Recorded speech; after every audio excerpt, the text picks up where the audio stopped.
Good morning, good morning, good morning mga kahuds. Ah, Sana ngayong morning ay magpupunta sana kami sa resort. Dahil nga holiday at medyo magsiswimming sana tayo. So it so happen lang pagtingin ko dito kasi sa taas ay nakita natin na nawawala na yung mga kumpul ng mga mangga dun sa yung na-videohan ko last week. So, in spite of the fact na nilagyan natin ng mga plastic yung mga mangga, para nga to prevent them from getting the fruits, yung mga kapitbahay dito nga na nahuli natin na nangunguha ng mangga, no? Medyo makapal kasi mukha nun eh. Talagang every year yan, no? Pagka namumunga na yung mangga ay kinukuha talaga nila yan, no? Nauuna sila at ang dami, no? So marami silang nakuha dito. Kundi na lang in fact yun na natira dun sa dulo na yun. Ay dyan ay meron dyang malaking kumpol na nabidyuhan ko nung nakaraan. Actually may worry na ako na maaring ang kuhanin nila yon dahil hindi natin yun naabot eh, hindi na natin nalagyan ng plastic. At yun nga, gaya ng inaasahan natin ay kinuha nila, no? Meaning talagang inakyat nila itong puno ng mangga ko. Probably umapak sila dyan sa bubong nila or sa bubong ko. Pero ang sigurado ay inakyat talaga nila yan at kinuha nila yung ano. Dito rin sa side na dito ay meron din dyan na mga mangga na hindi ko na naabot, no, na hindi ko nabalutan. Siguro mga 4 hanggang 5 peraso yung nandito rin sa medyo gilid dito. At nawala na rin yun, no, nakuha na nila yon. So ang suspecha natin dyan ay nandyan sila sa bubong ko mismo, no? Umapak sila sa bubong ko para makuha nila yon or umakyat sila. So dito sa side na to meron din diyang kumpol na nakuha din, no? Nakuha din nila yan. At ayun, tipong mas marami pa talaga silang nakuha dyan. So kung makikita nyo kahit ano naman itong mga naka plastic dyan ay kahit pa paano naman ay hindi ginalaw ng mga loko-loko ditong kapitbahay ko, no. At least may meron din pang natitirang kahiyan sa katawan.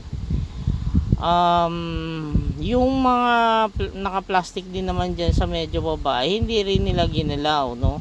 Buti na lang hindi na nila ginalaw. At kanina nga nung nandyan ako ay sumilip yung nandyan sa baba at sinabi na medyo ingatan daw yung mga bunga na mahulog dun sa kanila kasi makakasira daw ng bubong. Sabi ko hindi na masisira yung bubong mo kasi nga ninakaw nyo na yung mga ano dito. Sabi ko kapal na mukha nyo, inubos nyo nga alos yung mangga dyan eh. Tapos sasabi pa kayo na baka mahulog sa bubong. Paano nyo nakuha? Sabi ko sa kanila kanina, paano nyo nakuha yung mga mangga na nasa tapat ng bubong ko? Di umapak din kayo sa bubong ko.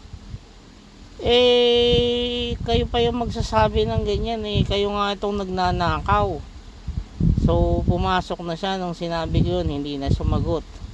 Dapat daw ubusin na para wala nang ano, mahuhulog sa bubong niya. Diba? Ang kapal ng mukha eh. Nakakabuisit, diba? So yan, nangunguha sila niyan dito sa side na to kasi yan, kung mapapansin niyo, meron din puno doon ng Indian mango yung kapitbahay ko. Masarap yung Indian mango nila diyan. Matamis talaga, no? Tsaka kakaiba yung lasa ng Indian mango nila at malalaki. Yung Indian mango din na yan, kahit yan ay malayo na doon sa kapitbahay ko, pag yan ay namumunga na, nagsisibabaan din yon yung mga katabi ko ditong mga babae. pumupunta rin dyan at actually nahihiya pa nga yung may-ari dyan at nanghihingi talaga sila, tapos may bitbit na sila yung panungkit. Kaya ang nangyayari, yung mismong may-ari dyan ay nahihiya, sila pa yung nahihiya dito sa dalawang magnanakaw dito sa kapitbahay ko at napipilitan siyang bigyan.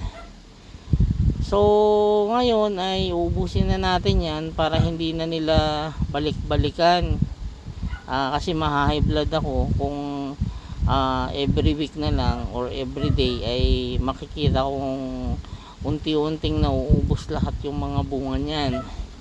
Ang pangit nga lang ay yung mga bunga niyan ay hindi lahat magulang pa, no? Yung iba dyan medyo buko pa. Kaya lang wala na tayong magagawa kasi nga kaysa naman ubusin ito ng mga dalawang magnanakaw dito sa katabi ko, ay tayo na lang ang kumuha at probably makakain naman yan ng ibang pagbibigyan natin. Kasi ako talaga hindi ako mahilig dun sa medyo hilaw kasi nga maasim yan, at hindi naman ako mahilig dun sa mga maasim talaga. So ayoko rin nagsasawsaw sa alamang kasi nga kadalasan nagkukostin yun ng arthritis. Since may arthritis ako ay ayoko nung mga ganon. So ngayon plano na lang natin kung paano natin uubusin hanggang dulo niyan. Hopefully makakuha tayo kahit mga 5 to 10 kilos siguro, no. Konti na lang kasi talaga yung natira, no. Yung mga naka-plastiko diyan, mga ilan na lang laman yan. At most 5 siguro. 4 5 ang laman, pero kadalasan diyan 2 peraso lang.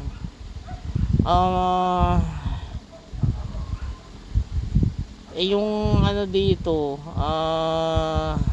pangalan nito, yun namang puno na abukado ko dito, ay normally hindi naman yun nila ginagalaw yan dahil mas malapit nga yan dun sa gate ko at makikita sila dun sa labas kung papakialaman nila yan. Kaya ang normally na kinukuha nila ay yung mangga lang because nga nasa likod yun at malapit sa kanila.